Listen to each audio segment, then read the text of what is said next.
I was going to say, guess the price. 1.49 million. 1.94 million. Yeah, 30 pieces each for each colorway. $500,000, Rick. It's not 4.9. It's 9.4. 9.4. Yeah, you're up by $500,000. Are you looking for cash in your drawers, Rick? Yeah. There's no my drawers now yet. There's not enough here. Like this we often joke about like, oh, it's fine. I'll just sell some organs. I don't have enough organs to sell to even come close to this. We are not worthy enough, like all of us. Right, well, let's have a look at what we're going to talk about this week. We've got some decisions to make.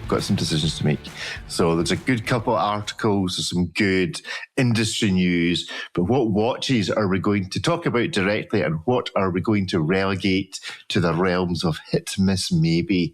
So we have for our selection today, we have the VAER G2.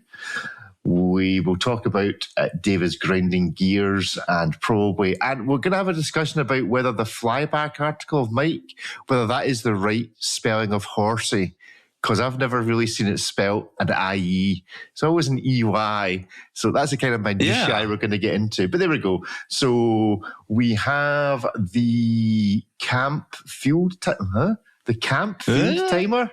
Is that how that's supposed to be written? It's a camp watch? The watch brand is Camp. The model is the field timer. So it's the Camp field timer. Should there be a comma or a semicolon in there somewhere to distinguish that this is not a Camp field timer? It is a Camp field timer. Well, you can use it to time things around the camp fields. Camps. Right, okay. Oh, cool. It's also automotive inspired. And if you hit refresh on the homepage, you will be treated by a Meistersinger, another one. Another one. Has been Two released. articles just dropped at exactly the same time. No, I'm not seeing it quite yet. Why aren't you seeing it? I get to see it on mine. Oh, there you go. It's the time zone difference. We see it 4 hours after you. That's how the internet works, don't you know?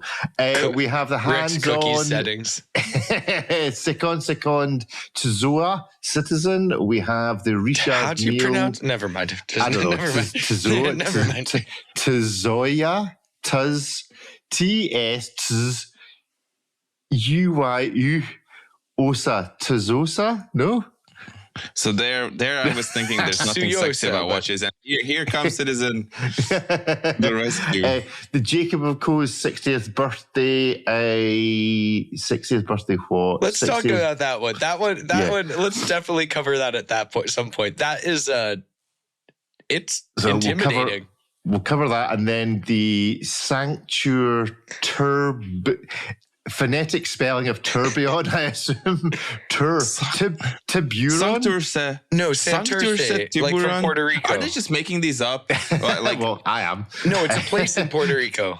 Right, okay. Whatever. It just doesn't sound like, there's some, you could call it Balassagyarmat as well. It's a place in Hungary, but nobody could read it because it has all kinds of funky letters in it. It's just, who are they selling this to? Only people to David, can you say that again? And can I see it spelled? It might sound good on a dial. I have an idea for it. It actually looks, it's lengthy. I will put it into the studio chat. I hope you can see it. My logo will be only the non-English letters in there. David, drop us a link How to is it on this a map. place, by the way, in Hungary? Like, is this one where I want to name the watch after it? Probably not. I mean, it's not too bad, but it's not great. There goes our audience based in. Wait a minute, have you just put it in capital letters for a reason in the chat? Is it? I just removed all the. All right, okay. This is for the watch branding. It makes the same amount of no sense at all. Yeah, that's totally I like that. Okay, so what are we going to relegate to the realms of hit miss? Maybe I think hit miss maybe deserves. It certainly deserves the Citizen. So the Citizen is going in hit miss maybe. What else should go in hit miss maybe this week? I think we should talk about, should the Richard Mille go in hit miss maybe, or should we talk about it directly? Put the Richard Mille in it.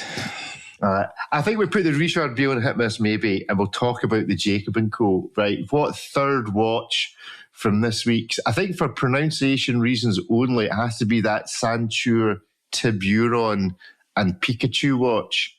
No, I think that goes in hit miss maybe as well. Santuri, I don't know. Santurce. Santurce. No, the Tiburon and the Picua are the models. Tiburon means they're definitely shark in collector's Spanish. cards, surely. No. This is all just Spanish. So Santurce is the place in Puerto Rico. It's also the name of the watch brand. Tiburon means shark. Picua is like a barracuda. They have another model called the Machete.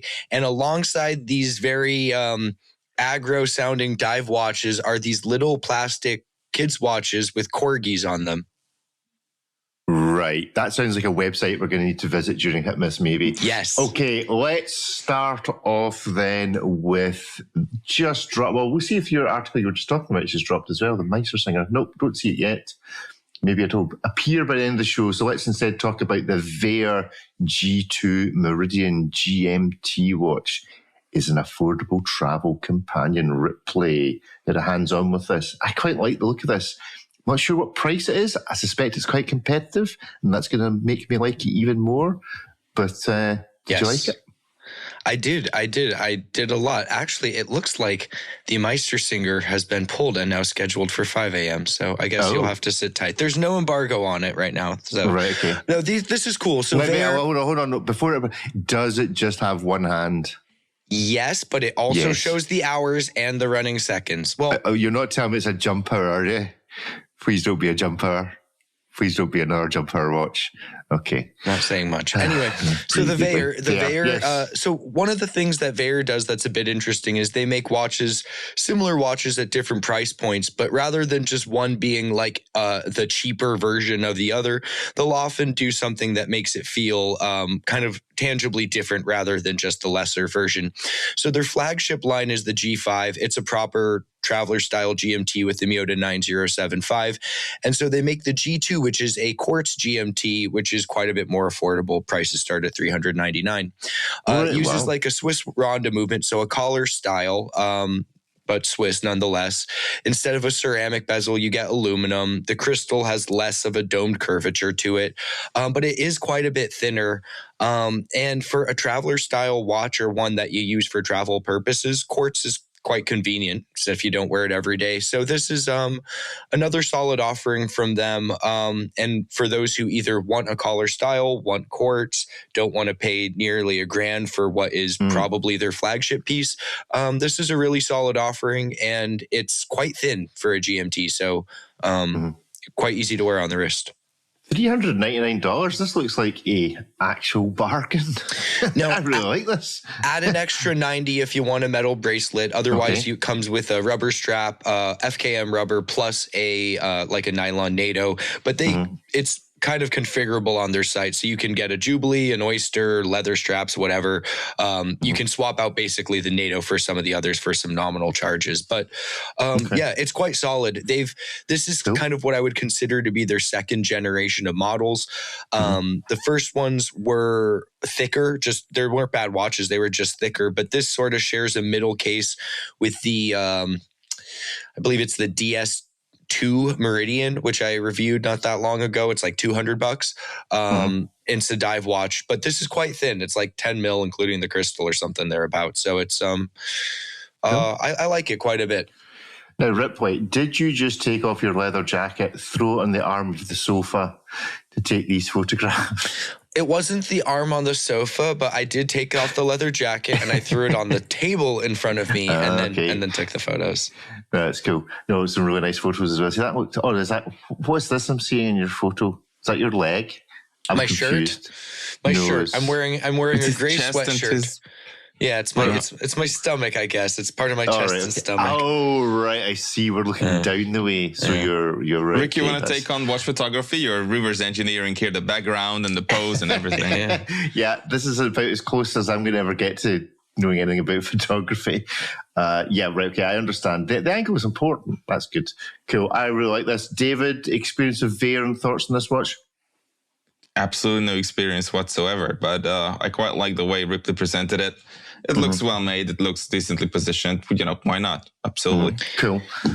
And one thing fun about the company as a whole is they make a vast cornucopia of models, dressy stuff, but they're big water surfing guys. So everything is at least 100 meters. This says 150. Okay. Everything is a screw down crown, and everything is, including the water resistance, is covered by their 2-year warranty. So they really, it's nice to see watches, regardless of design, very much intending to be used. And that's why every watch comes with a rubber strap, regardless of whether you get a bracelet or leather, whatever else you want with it. Cool. Good stuff. Go and check out the VAER if that floats your boat. It very much floats my boat. Aye, David, it's that time. It's grinding gears time. Yes. One of my favourite article series, and this is a particularly good one and a particularly particularly relevant one, bearing in mind the Lux Consult stuff about Omega and the announcement about Breitling and the write-down, and how much of all of that kind of decline of once great watch brands may be because they are currently located well inside their own echo chamber. So grinding gears, watch brands in their echo chambers. Give us the TLDR on this. The title actually was Watch Brands in Their Tiny Echo Chambers, but apparently that was too much for somebody either in copy editing or wherever in the process of scheduling it. So, whatever. Okay. I'm not too happy about that change, but that's fine, I guess. Not bitter. Keep toning it down. Why not? I'm happy somebody thought something else about my title and just changed it. That's cool. Okay. So basically it's about how watch brands communicate and used to communicate, and this quite a big shift, quite major shift, and not in a good way, sadly, because, just as I say in the intro, basically, it was two things that got me into the watches, and had it not been for those two things existing at the same time and with the same efficiency, I would not have become a watch enthusiast. And these were strong, independent watch media and watch brands that looked like they wanted to reach out, talk to, and impress watch enthusiasts. And, because I was just sitting there in front of YouTube in like 2012 or 11 or 10 or whatever it was, and looking at all these videos, of course, reviews by Ariel, and also a lot of the videos that brands would put together. And some of these were so impressive and so unbelievable in ways. Sure, they were renders, but they were also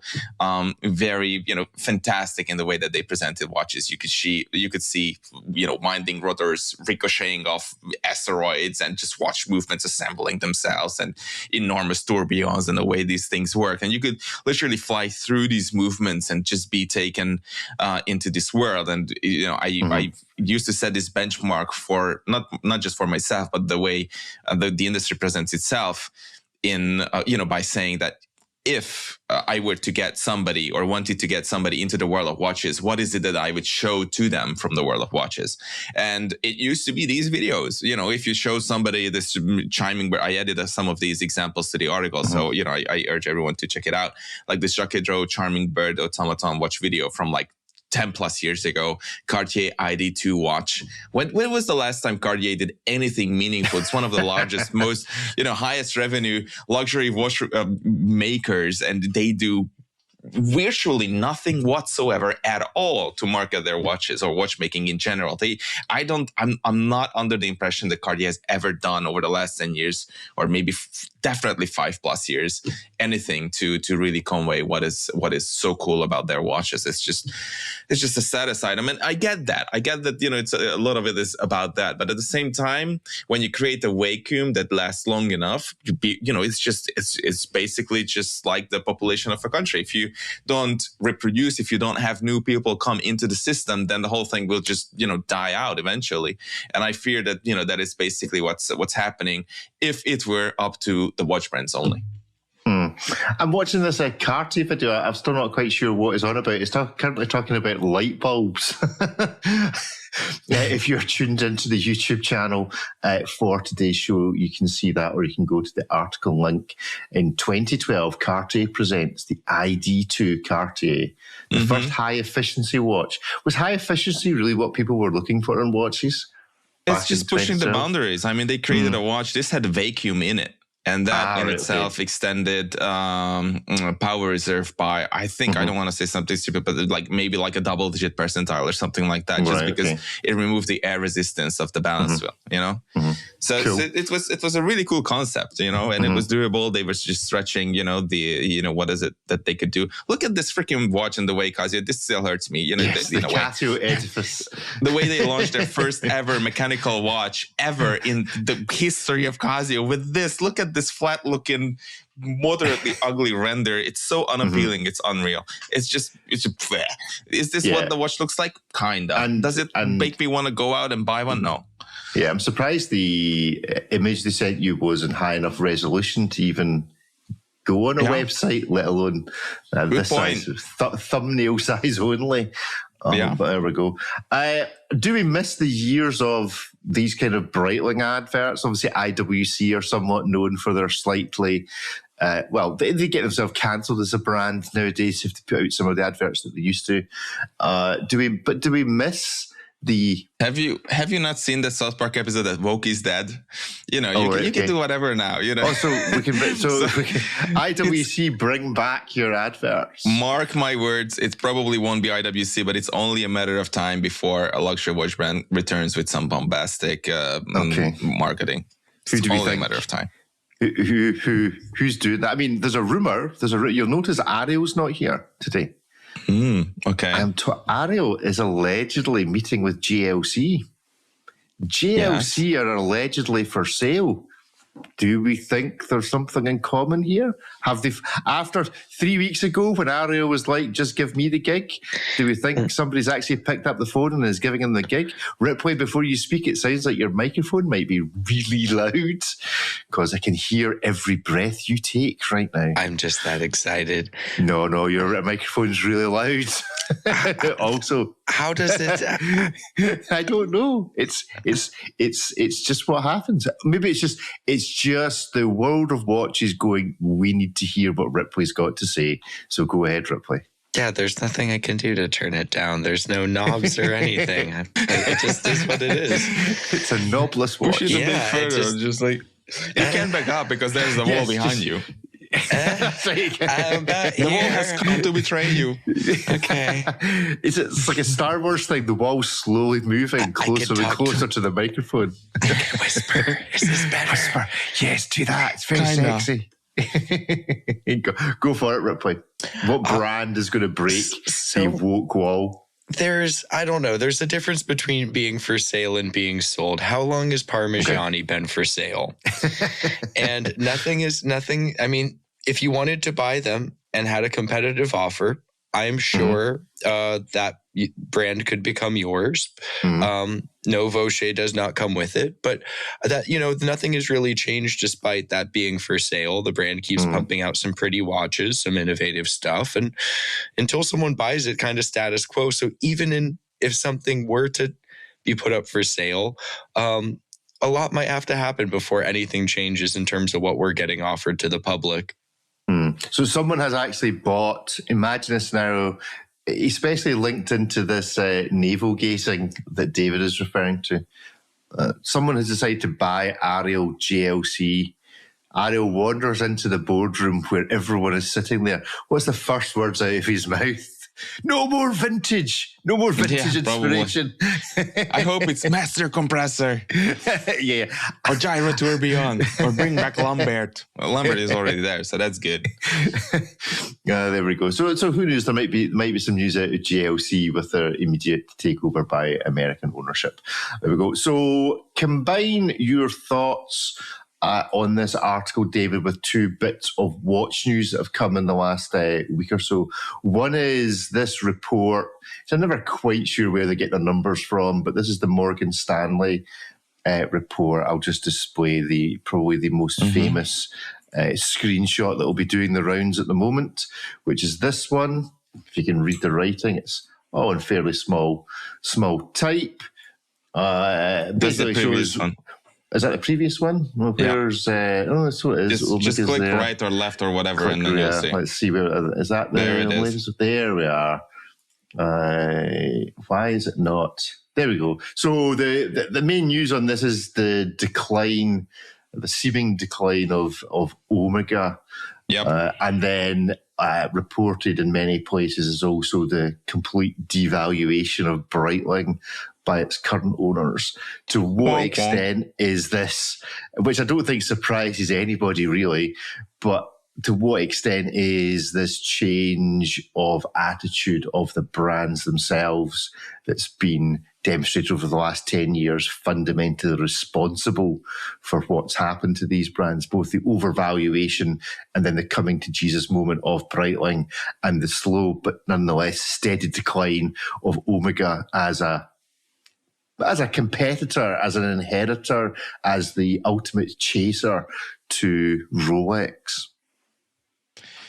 Wow, I mean, it's. I don't think we have to dive too deep into the muddy waters of investment firms and corporate evaluations and all these things, because the way Breitling had set itself a trajectory that it clearly not it, but and no one could have followed. It was just basically impossible. I mean, it sure sounds great if you start drawing a chart and it just goes and goes and goes and it goes into oblivion, and by 2050 you're selling 100 gazillion million watches at extreme prices to everyone on the world, and of course it's going to be worth oh, look at this, a basic company, and sure you can sell or you can move things around, and it's just a world that is extremely complicated, and it's not at all, or not, it's not at all, but it's not necessarily about the actual reward performance of these companies in the midterm, at least, and you can move things around and you can make things appear the way that they are or they aren't, through some clever accounting. So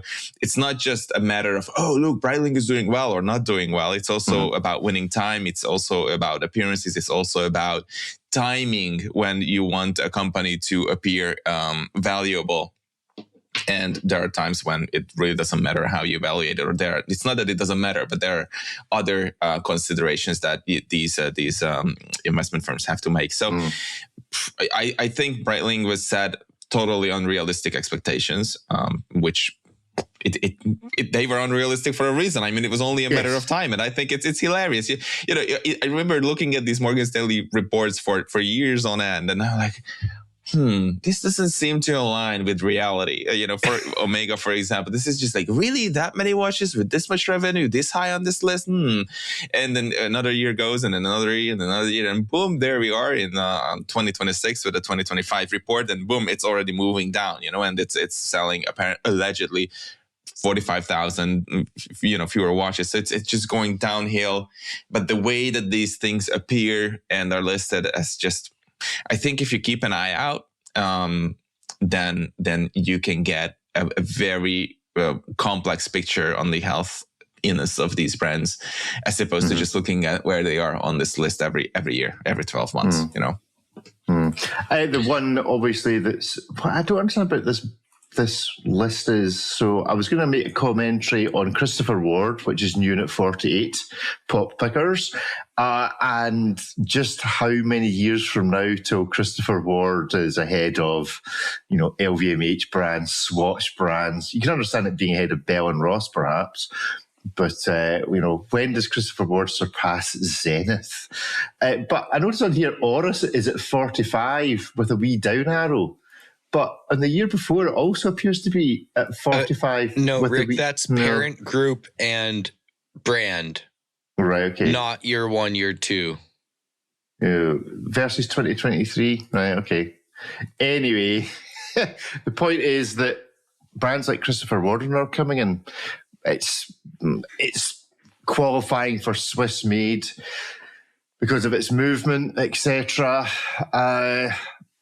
Would it be considered the only there are cheap watch brands. It's not a micro brand. This is what Ari has been saying. Christopher Ward is not a micro brand. It's not never a micro brand. Well, has it never been a micro brand? It's never been a micro brand. It's been for like 2 seconds.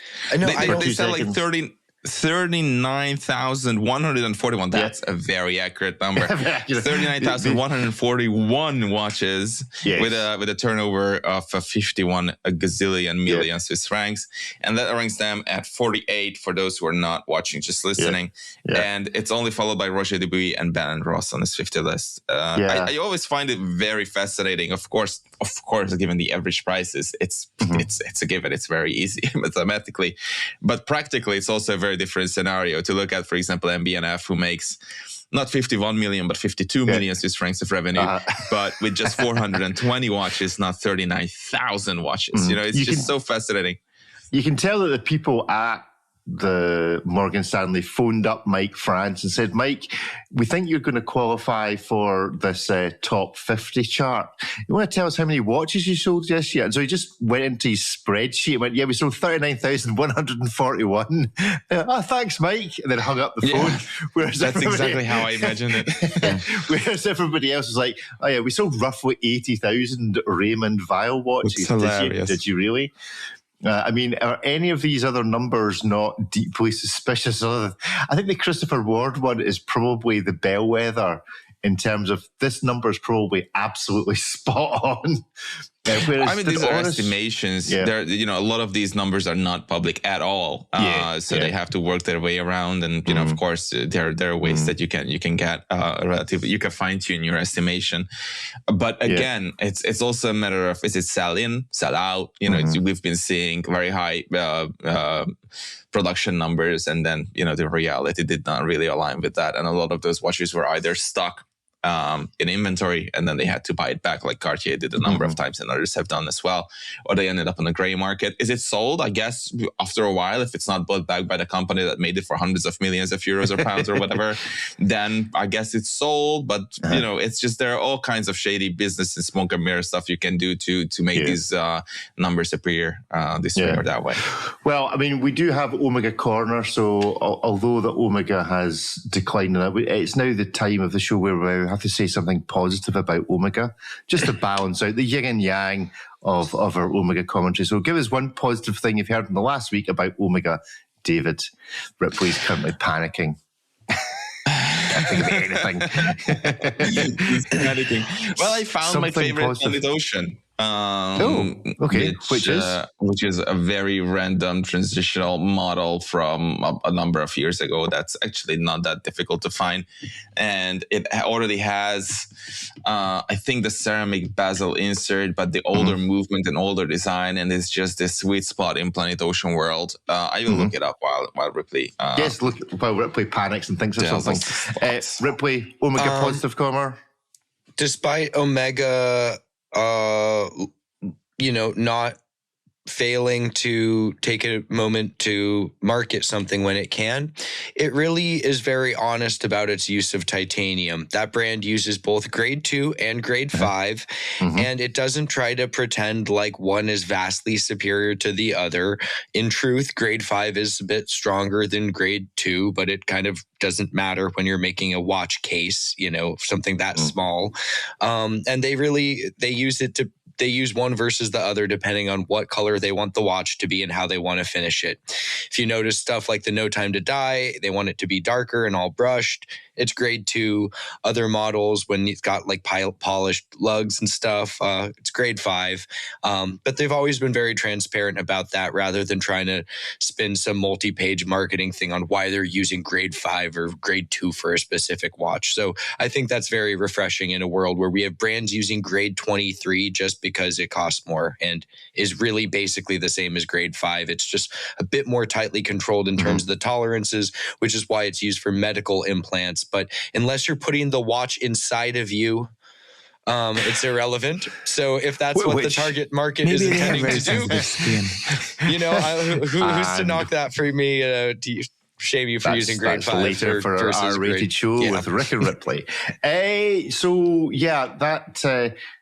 Positive stuff from so Omega. I found my favorite one. All right, go on then. I had to look it back. It's the 222 222.30.42.20.01.001. Of course, finding that on this basis. I thought that's the one it would be. Get your pens out. Get your notebooks out.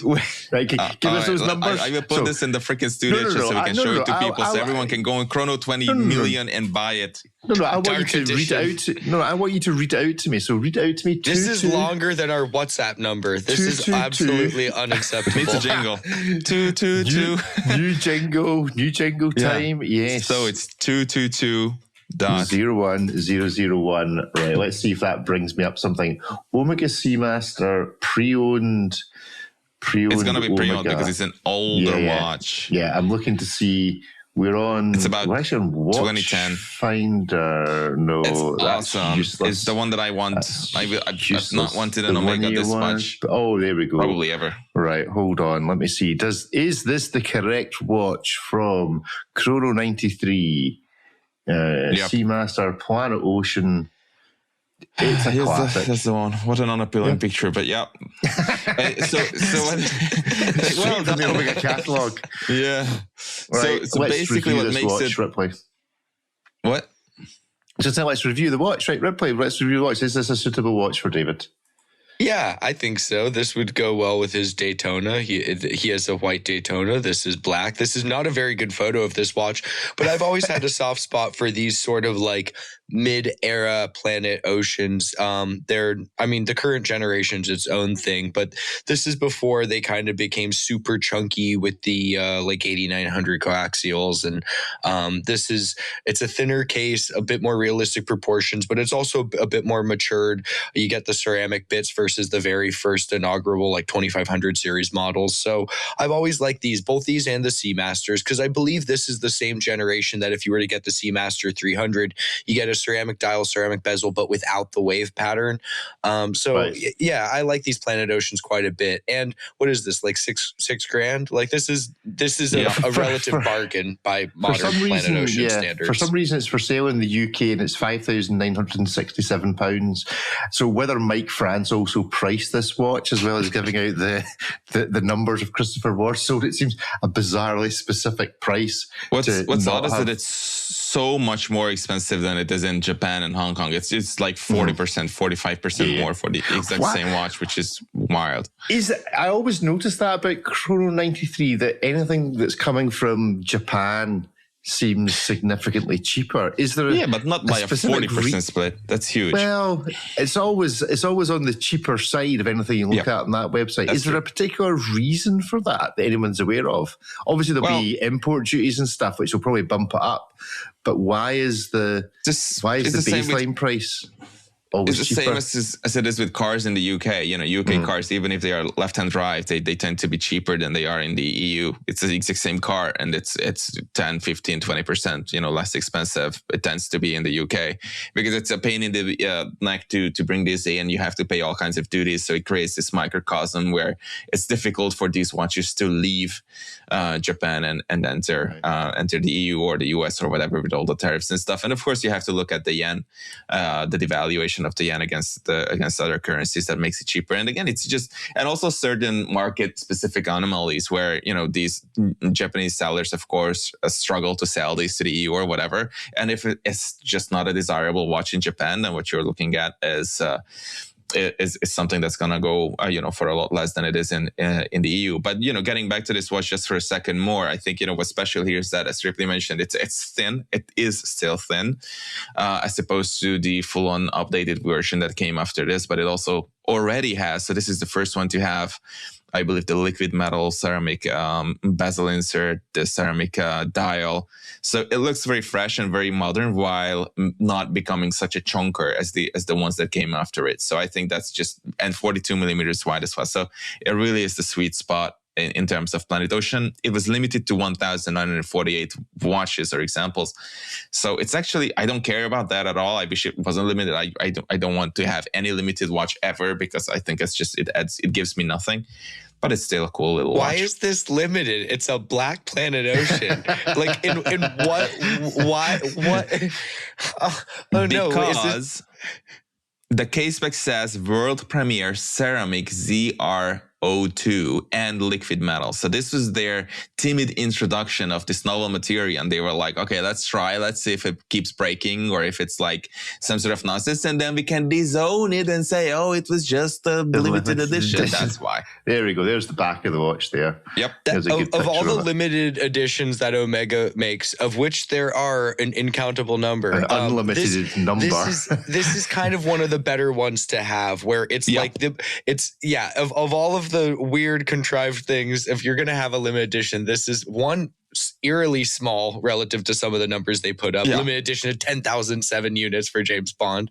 I'll have to buy one of these, damn it. This is small, and this is kind of a cool one. Like, I had no idea they even made a limited edition to introduce this new piece of tech, which has since become standard. Metal. No, it's not. It's liquid metal. It's actually interesting tech how they do the metal with the ceramic to make the interesting piece. It's quite nice. But I completely missed this. I just this is a cool one. And what is this? The other one you had on here was like what, $3,000? Yeah, that was the Japanese one, whereas this one's in Germany. I like the fact it says world premiere on the back. It's this really strange thing to put on the back of a watch. Because it was the first for liquid metal and ceramic. How freaking cool! A proper world premiere. It's not some nonsense. World premiere in blue.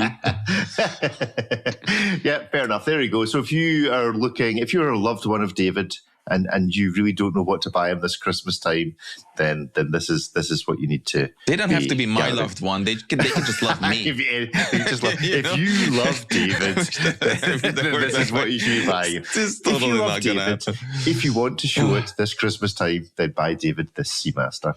Good stuff. Can we aim for Easter? Yeah, for Easter. You want it sooner? That's a bit greedy, right? Well, on the basis of all the watch stuff that we've been talking about in terms of brand suffering, it seems only appropriate that now is the time to kill off a brand with our brand Wheel of Death. Let's go. Okay, with the variable rules set. With the variable rules that we won't have to explain this week because Ariel's not here. Right, so we'll figure out what the rules are depending on what is selected, but let's spin the wheel and see who we find. So first up, we need music. First up, could it be Bob and Mercy? Might they already have? It is Bob and Mercy. Okay, that doesn't seem like a difficult decision. It's already dead. I mean, it's not even fair. Self-immolated already. That's right. The wheel is valid from whenever we did it in January. I'm going to their website and all it's going to say is, thank you for your trust in all these years. May we meet in another dimension. That's probably what it's going to say. I got an invitation from them actually to meet in Geneva. So I'm curious to see what that will be hilarious. a somber meeting. Where do you think you're meeting?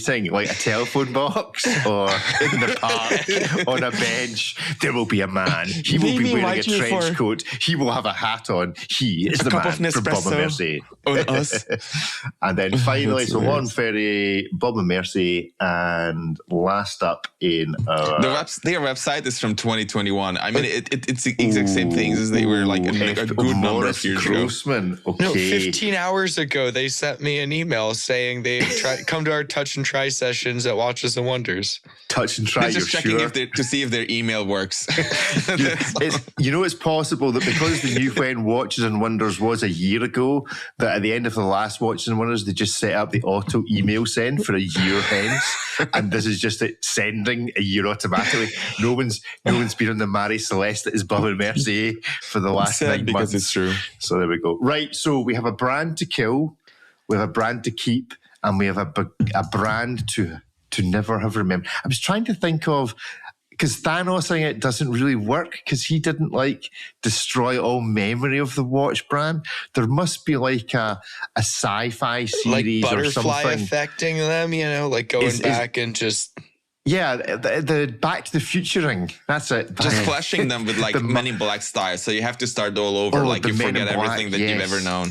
That's a better. The Men in Black. That works better. What was that device called? Can anybody remember? No, the noisy cricket was the gun. I was flashed, so I don't remember. You've been flashed. Neuralizer. The neuralizer. There we go. That's neuralize the wash brand. Doesn't quite work. So this is great because Ariel will have to ask, what does that even mean? How does it function? Why do we call it that? Which movie is that referring to? And then which version of that movie is that? Because they changed the way that it's just going to be a realm of confusion. Yes, there's a game show on radio in the UK called Mornington Crescent where you have to figure out the rules as you play it. And that's what we'll challenge Ariel with next week. We've changed the rules, Ariel. You need to guess how. Right. Bob and Mercy, Lauren Ferry, Morris Grossman, which are you killing? Or actually, no, which are you keeping? Who deserves to stay? Laurent Ferrier. You think? I'm leaning towards Morris Grossman. So I'm between the two of them. I don't think either should be forgotten. I guess Morris Grossman does add, like, who else is doing a bumper movement these days? Exactly. It's inferior, but good on you for doing it. Who else is plucking the hair from their very own CEO and sticking it in the back of the watch? Morris Grossman. Also, they blew their hands to the point of purple. I appreciate that. Yeah. Yes. They don't really say very much. They're quite quiet. At least they don't really say very much to us. They used to say quite a lot, but they don't really say very much anymore. I don't know. Who owns Morris Grossman? It's presumably not Christian Hooter's still there. So what would they do if they came back? They're already kind of doing their own thing. If they went dark and came back, would that be more interesting than if Laurent Ferrier went dark and came back? No, I think Lauren Ferrier going dark and coming back, killing and resurrecting Lauren Ferrier, I think is more interesting. Yeah. Okay, I like how we've already just decided. We've already killed. We've already annihilated. We already know who's getting stricken Bob and Mercy. Would actually Bob and Mercy be better rather than selling, just being shuttered for 50 years? Is Bob and Mercy actually the one to kill and resurrect? Hell no. Is there anything there that we...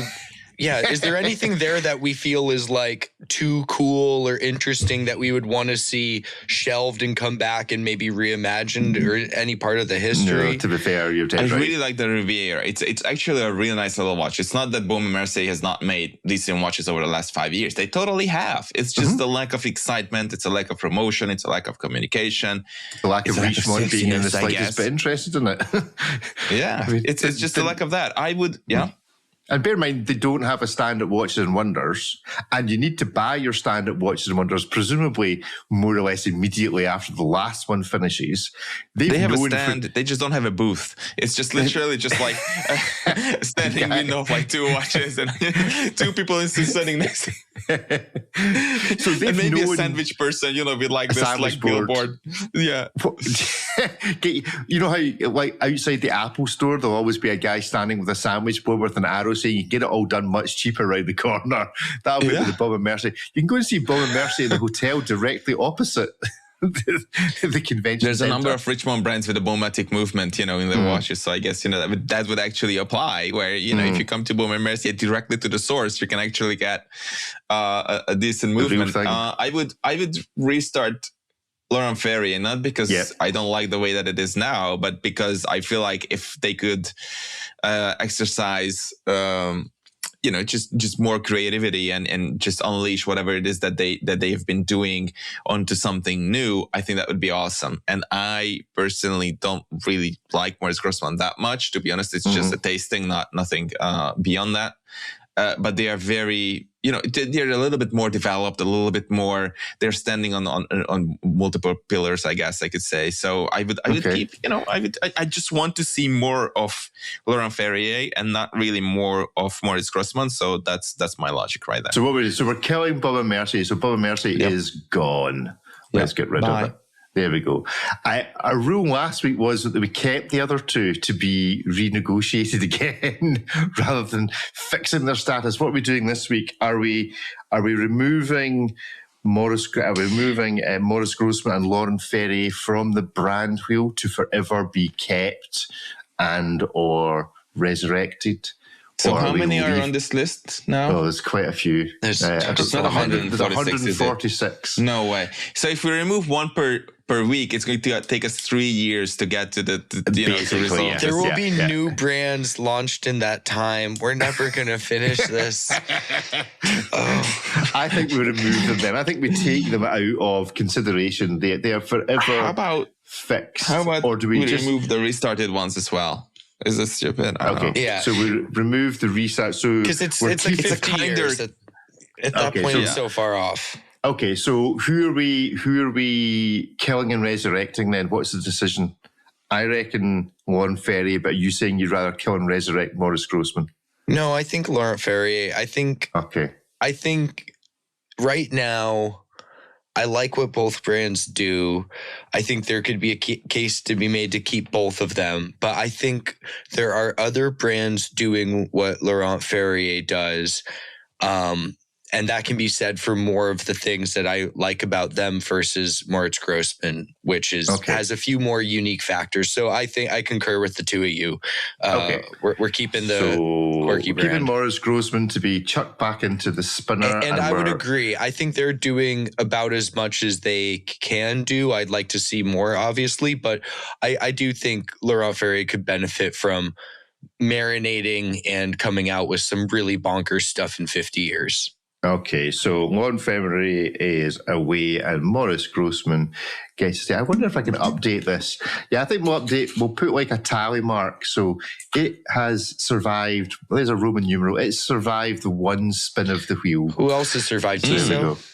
Tissot's survived twice, I think, now, hasn't it? Yeah. So Tissot's survived twice. So it's interesting. I saw they had moved down on that list, but clearly that just lets you know it's a Swatch Group problem, not a brand specific problem for some of their brands, because that brand compared to their siblings is doing quite well within the group. Mm-hmm. And then GLC we killed, and Tutuma we kept Chrono Swiss. So there you go. So Chrono Swiss gets a wee tick against its name. Where's Chrono Swiss gone? Because that was under the old rules, so it's actually gone as well. Never mind. Right, okay, that is us from the brand Wheel of Death this week. Let's move on to our final section of Hit, Miss, and Indeed Maybe. So first up this week is going to be, I think it's going to be the Richard Mille. So let's look at that. This is, you got hands-on with this. This is a hands-on Richard Mille RM41-01 Tourbillon soccer watch, a fully mechanical match tracker, because that's just what you needed your watch to do. Ripley, talk to us about soccer. The beautiful game. So this isn't Richard Mille's first watch, soccer watch. But it is by any means the most advanced. The first one they did basically was a centrally mounted chronograph, and they used the scale along the side to give it 45 minutes and a little area for extra time. And that's all well and good. I think it had an annual calendar in those as well. They did 2 generations of those. But this is a whole another beast. So first and foremost is a tourbillon and a split seconds, and a flyback chrono, which is great. Still uses a centrally mounted setup, so one for the hours, one for the minutes. But they've added 2 new complications to it, and it also debuts a new material. So I guess let's start with the complications. The first is a period tracker that tracks the different periods in a soccer match. So anytime the chronograph is reset via flyback or stop reset, the period tracker will flip over from first half to second half. And then you also, should that end in a tie, you get your 2 periods of extra time that would, or I guess not extra time, it'd be like overtime there that would come after that. Hold on a second. Is that because in America they still play this rule where if a soccer match ends in a draw, they play until somebody wins?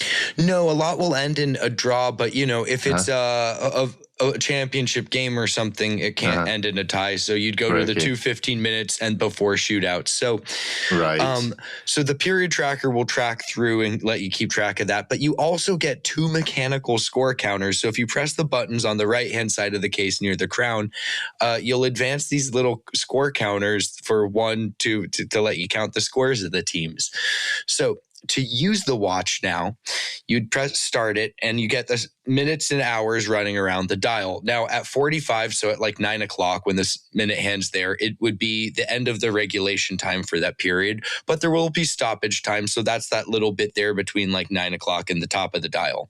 Now, if you were to be playing the 15-minute halves, that's where you get that 12 to 3 o'clock for in overtime there. And any additional time there gets tracked beyond that. So it's so much tech going into the movement. It's like their third most complicated watch they've ever put forward.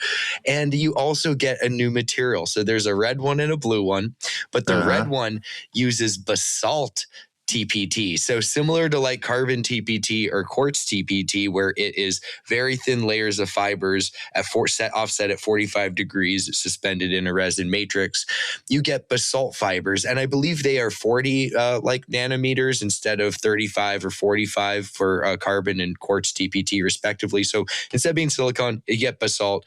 And it gives you this cool color, which comes from the resin. But by using basalt fibers, they give you, Richard Mille is able to give a more saturated grain structure and use some darker colors. So that's all well and good. Basalt was something I never thought I'd see in a case material, but this is both a technical expose and just a massive flagrant statement piece because it's 1.94 million US. I was going to say, guess the price. 1.4, my God. 1.94 million. Yeah, 30 pieces each for each colorway. $500,000, Rick.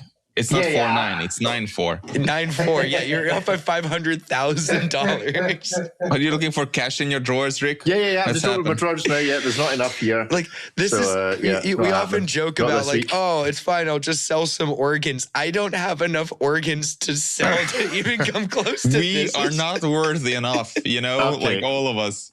Right. Let's hit miss. Maybe is it a hit, a miss, or maybe 1, 2, 3, go? Miss, 2 misses and a hit. Right, okay. This is a miss because apart from anything else, I'm not sure they understand the rules of football. They seem to have made this more complicated.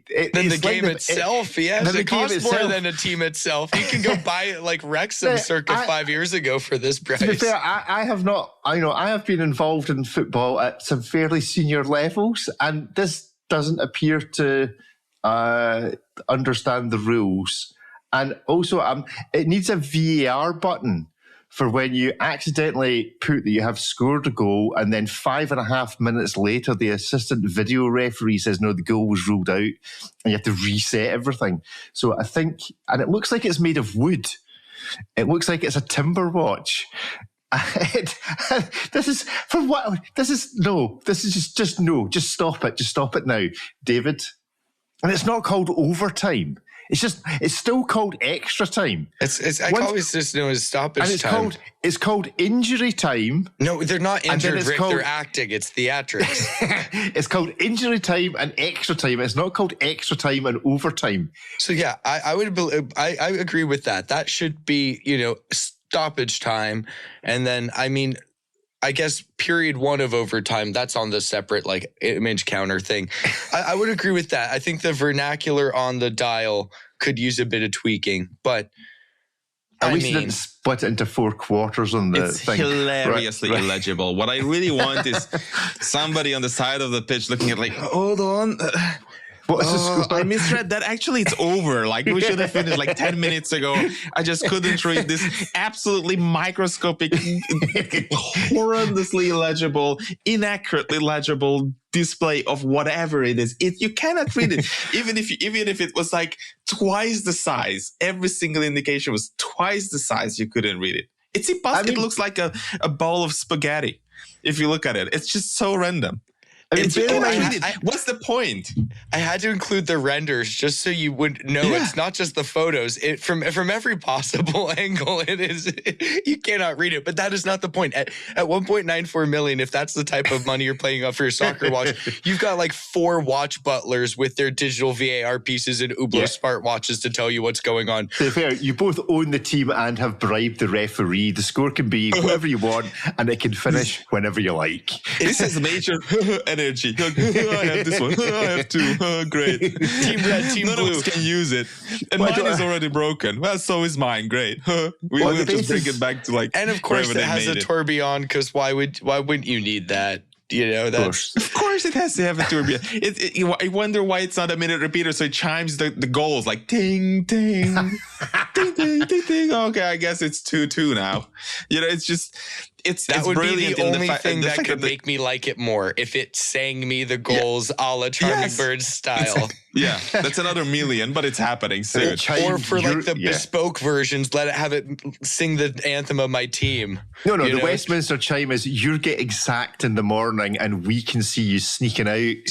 Press the little button. It's like LIVERP00LFC. It's just coming out of the I like Ripley, it because Ripley, you're remembering you gave this a hit, right? Yeah. Yes. No, I think this is epic. I love this thing. Like, so first of all, I love it because there's not that many watches that if you were like mega Premier League star FU type of money that you could wear that alludes to the fact that you made your money playing the beautiful game. Bad things. You would just be wearing some ridiculous Jacob & Co. piece or some Gemset Hublot or some absolute trash man watch.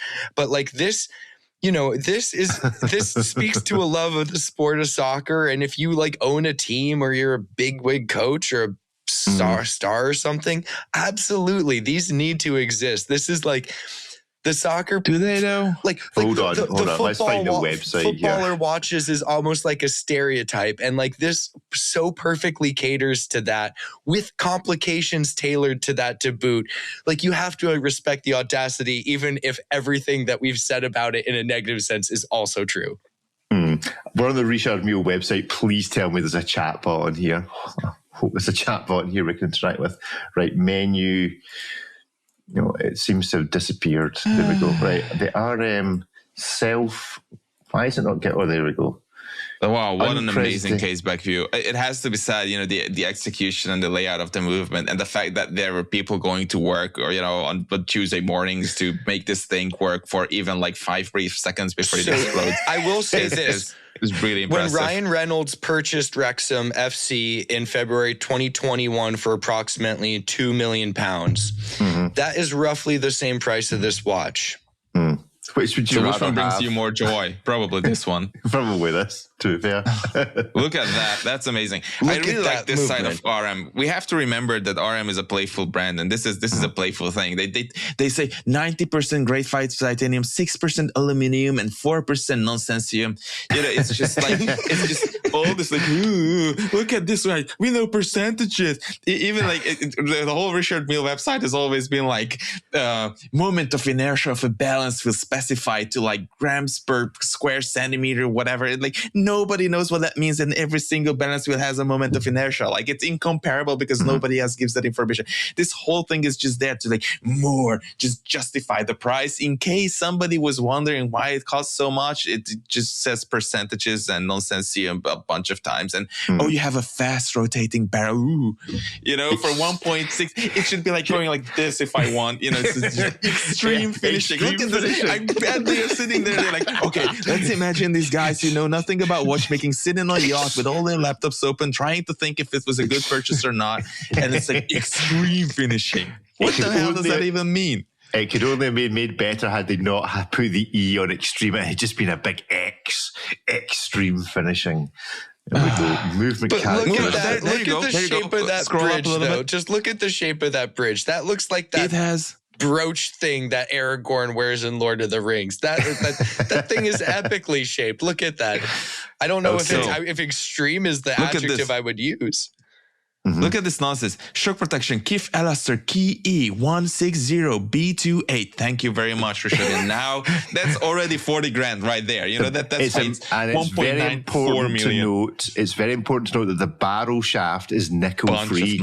It's nickel free barrel shaft. None of your nickel barrel shafts. This one is nickel free. Who knew? Who cared? I bet they have like this extremely long technical specification, like an order sheet for parts, and they just open it like row 37, column C, and they just pick that specific attribute that is absolutely meaningless, totally meaningless. To be fair, store locator. Hilarious. Come on, there's no chatbot. There we go. But to quote David, quoting Russell Crowe, are you not entertained? Like, are you not entertained? Extreme finishing. Okay.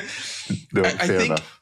I want to see this evolution of Richard Mille 2.0 in maybe 2 years, maybe 12, where the website will be absent of all of this nonsense, and it will just say it's absurdium, as the gender said, 100% absurdium, and then it's just like prices and watches, and then that's it. Why do this? It's so lowly to try and justify your barrel shaft, like, oh, whatever. Just say it's expensive and you cannot afford it. Own it. I will say, try to justify it with all of the prices, if any brand has claimed like shockingly high prices as like part of their identity, it's Richard Mille. But they disclose every price. There's none of this like, oh, I'm sorry, we will only tell you in the confines of a boutique once we've approved your purchase history. I'm like, dude, I'm writing about it. What you just don't want to tell me. They will always tell us, with a smile and very openly, 1.94 million a piece. That's like, and I appreciate that. I wish AP and everyone else operated that way. Stand behind it. Say it with your chest. If you're going to charge 1.94 million for a watch, don't be shy about that. Don't be timid. Impress me and make me believe it.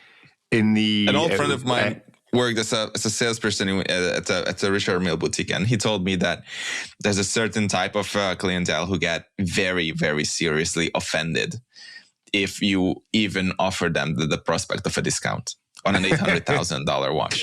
So you absolutely must not even mention the word discount or any form of like whatever. You can discount it by the price of an S-Class Mercedes, but they don't want that. They get offended if you offer them like, what do you think? I'm poor. I'm here to buy it for $800K. So that's the message, Ripley. I think with this proud posting of the prices, and of course some brands who don't post prices. I guess they do because they are playing all kinds of games between different markets and stuff, but that's a different discussion. I want to work at a Richard Mille boutique. Sir, it's 1.94 million a piece, but we'll do it for you for 2.1. Yeah. And you have to select the tip when you're paying like 5%, 8%, 10%. A couple optional questions. Go ahead, answer one of these. Here's no the Yelp tip, really? review. All right. Okay, right. Let's move on. Citizen, somebody else can pronounce this for me. Suyosa. The Citizen Suyosa Second watch adds razor sharp wit to the collection, but does it really? In fact, just to go back to the Richard Mille, it got me thinking there on the WhatsApp chat for aBlogtoWatch Weekly. If you want to join, then you just need to tap us up a message. It was commented, there was some chat on the Anordain bespoke watch straps this week and just how expensive they are. And Omega commented that he wished that he could type numbers in capital letters, that there was a capitalization of numbers. Funny. And I think that's the Richard Mille.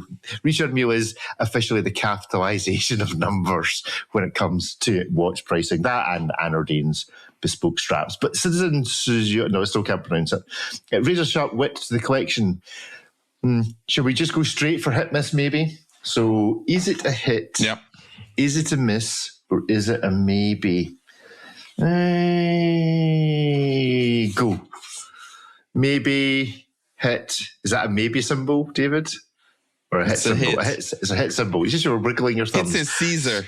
So 2 hits and a maybe. Why is it a hit, David? It's just I look at it and I think, I wish that was my idea. It's so cool. I like it. Fair enough. Ripley.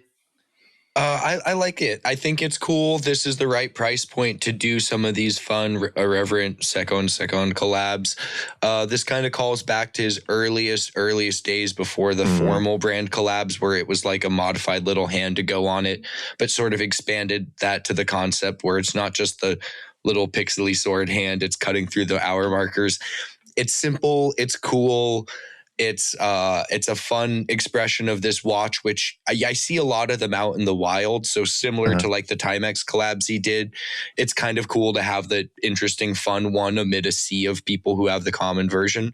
But not all of them tickle my fancy in quite the same way, but this is a particularly fun one, and I guess it comes with a foam sword. Like, okay, it would appear to. Yeah, it's hilarious. That's awesome. What's the price on this?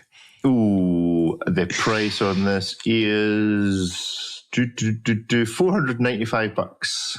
Yeah, so absolutely fine.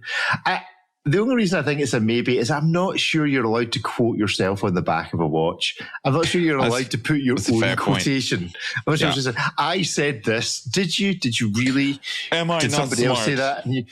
Did ChatGPT? I don't know. I'm just not. That doesn't work for me. I wouldn't have done. The front was enough. The front's funny enough, smart enough, clever enough. It didn't need this on the back, so that's why it's a maybe for me. But for £500, I think that's not that much more expensive, if expensive at all, than the real, the original. Yeah, the standard ones, and those are a solid value as well. A known quantity from Citizen, integrated bracelet watch. So this is cool. I like the treatment. I think they didn't even go crazy with the colors, and the foam sword is.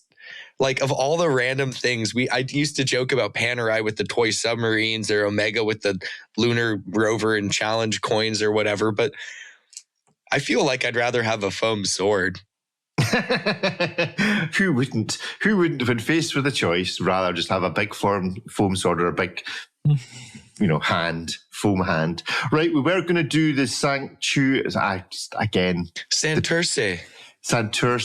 but we've only got time to do one more. So it's either Santurce and we don't talk about the JPEG & Co., or we talk about the Jacob & Co. as part of Hitmiss maybe. So the choice is yours, gentlemen. The Santurce or the Jacob & Co.